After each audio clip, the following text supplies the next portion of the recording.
Janoza. O'zbekistonda xizmat ko'rsatgan artist afsuski to'satdan vafot etdi. Marhumning oila a'zolariga ta'ziya bildiramiz. Assalomu alaykum hurmatli tomoshabin.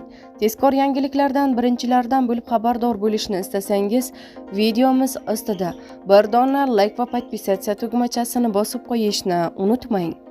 Inna lillahi va inna ilayhi rojiun. O'zbekistonda xizmat ko'rsatgan artist Hadiya Yusupova vafot etdi.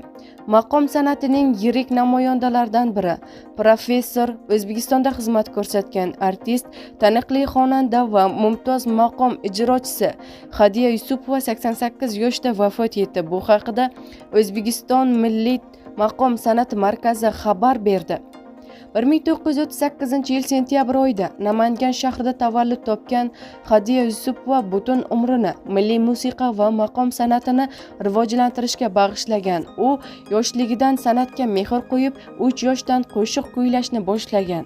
1988 yildan boshlab Manom Uyg'ur nomidagi Toshkent davlat san'at institutida, hozirgi O'zbekiston davlat san'at va madaniyat instituti an'anaviy ijrochilik yo'nalishida yosh avlodga saboq berib, ko'plab shogirdlar tarbiyalagan. Qalampir o'z jamoasi marhumning oila a'zolari yaqinlariga chuqur hamdardlik bildiradi. Eslatib o'tamiz, joriy yilning 6-iyun kuni yozuvchi va tarjimon O'zbekiston qahramoni Ibrohim G'ofirov 88 yoshda vafot etgandi deyiladi xabarda.